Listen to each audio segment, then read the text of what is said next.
Welcome to the Joy Unleashed Project, where we explore the art and science of living a vibrant, purposeful life after 45. I'm your host, Mattie Cummins, and I'm here to guide you through transformative conversations that will ignite your inner brilliance.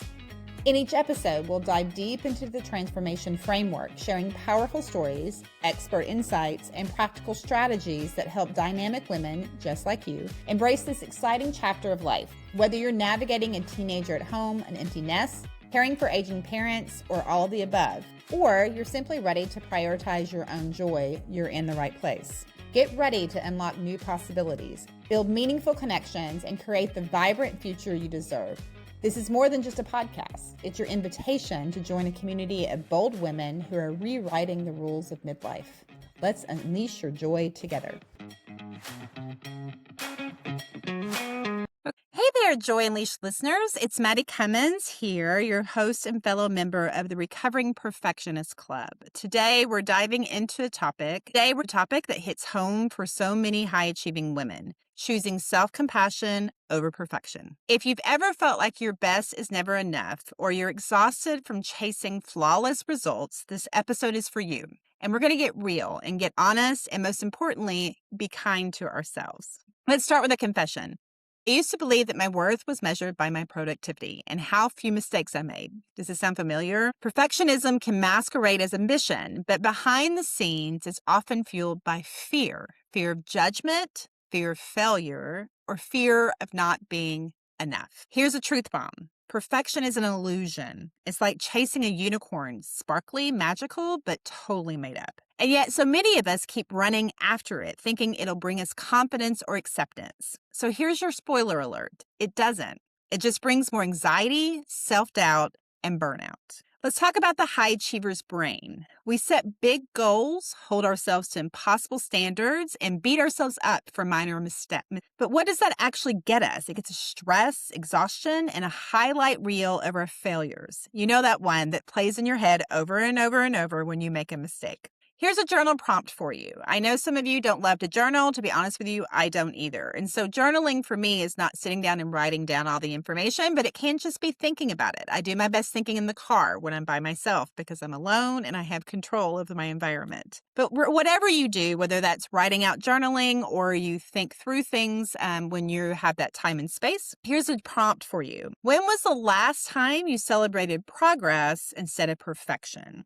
I want you to pause and jot down or think, if you're driving, one thing you did well this week. No matter how small, give yourself credit for the things that you do well and the things that you accomplish. So self-compassion isn't about letting yourself off the hook or lowering your standards. It's about treating yourself with the same kindness you'd offer a friend. Research shows that self-compassionate people are more resilient, they're less anxious, and surprise, more successful in the long run. So what does self-compassion really mean? Self-compassion means treating yourself the same way you would treat a friend. So one of the things I always challenge my clients to do is when they're talking about something that they didn't do, they didn't feel like they did it perfectly, they didn't feel like they did it well, they made a huge mistake, I will say to them, what would you say to your best friend? How would you talk to your best friend about this mistake? And that switch in your brain helps you realize that we say things to ourselves we would never say to our friends. We would never say to a friend the things that we say to ourselves. And so the next time you catch your inner critic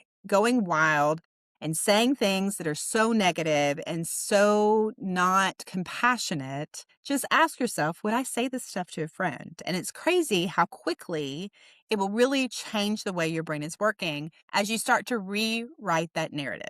So I'm going to get personal here for a minute. There was a time when I launched a new program, and despite positive feedback, I obsessed over one negative comment. That's my perfectionism talking. That's my inner critic. But when I let myself feel proud of what I'd built and showed myself some compassion, I found the energy to keep going and improving. We're all works in progress. The goal isn't to be perfect, it's to be present, authentic, and kind to ourselves along the way. So we're going to get really practical with some steps that you can take to decrease the perfectionism and increase your self-compassion. When you feel the perfectionist spiraling, take a mindful breath. And you know what that feels like. We make a mistake because you're human, and this is what humans do, is make mistakes. When you feel that spiraling, and you know what I'm talking about, that overwhelming feeling where you just keep go through that mistake over and over and over in your brain. We could do this for hours. We could do this for days. Like it could go on and on and on. That is your inner critic telling you you're not worthy, which is simply not true. And so part of what happens when that inner critic starts talking is you go into this fight and flight or flight syndrome. If you've been around the podcast or me for a while, you know that we talk about this.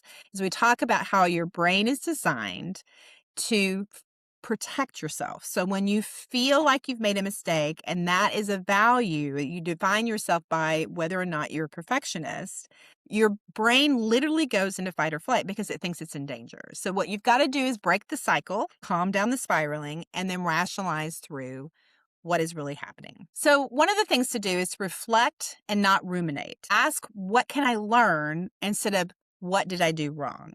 When you do this, when you change the way that you're thinking, it forces the executive function, that part of your brain that is the critical thinking that you really need to remind yourself that you are human and you're going to make mistakes. It brings it back online. So to ask the question, wait a minute, what did I learn from this instead of what did I do wrong, flips that executive function switch and forces you to start looking, okay, wait a minute, let's look at this differently. Get in the habit of celebrating small wins. When you celebrate small wins, it really forces you to look at what you're doing well instead of where you're making mistakes. So one of my favorite terms that I really hated in the beginning when I first started my business is progress matters more than perfection. You probably heard that. Progress over perfection. I linked it a little bit. Progress matters more than perfection. The progress you make becomes a really, really important thing. When I started my podcast, and it is not perfect, there are many things that I would like to change, especially in the beginning. But I knew if I waited for the perfection, if I waited for it to be perfect, it would never, ever happen. My goal was just to make progress and just to be consistent. That's all my goal is right now. Everything else will come. And so making sure that you celebrate that I actually showed up, I'm actually being consistent, I'm actually doing the podcast in itself forces your brain to look at the good things you're doing and not all the things that could go wrong. You want to set realistic goals and aim for growth, not flawlessness. So again, back to the podcast. I was really looking, it took me 3 years to start a podcast because I was looking for flawlessness.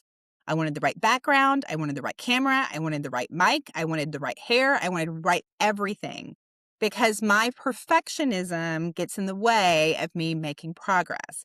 And so I would aim for flawlessness instead of growth. You want to aim for growth. And the growth helps you look at the smaller steps and helps you think about what is the one thing that I need to just get started and make progress. And you want to connect with others. Share your struggles, find a community. That community keeps you from being isolated, and it also helps you hear other perspectives. Remember that question I asked you earlier around whether or not you would say the things that you say to yourself to a friend. You can hear their perspective and not your own in your own head. And that community is there to support you just like you're there to support them. If you don't have that community, you can feel free to go to our free Facebook page, group page. It's the Renewal Collective, and that link is below. It allows you to connect with like-minded people who think the perfectionism is not the way they want to stay. And so it helps you get perspective from other people and helps you not feel so isolated in this journey that can be very hard. So I want to thank you for joining me for some real talk today. If you're a high achiever, remember your value isn't in your output, but in your humanity. Let's commit to choosing self-compassion one imperfect day at a time. Not sure how to get started on self-preservation and getting out of the perfectionist lifestyle? Our Boundaries Unleashed course is a great place to start. It's a full program to help you identify boundaries, put them into place, and then learn to say no without the guilt. We even tackle this perfectionism thing in the Boundaries course because it's often what is driving us to say yes to people because we want everyone to think we're perfect and that we don't have, and that we have it all together. The Boundaries course helps you find your life again. Aging parents, work, teens, and all the other commitments create no space for you. Find your space to breathe and start your journey to unleashing joy at the Boundaries link below. And if this episode resonated with you, share it with a perfectionist friend, leave a review, or drop a heart in the comments. Until next time, keep unleashing your joy, flaws and all.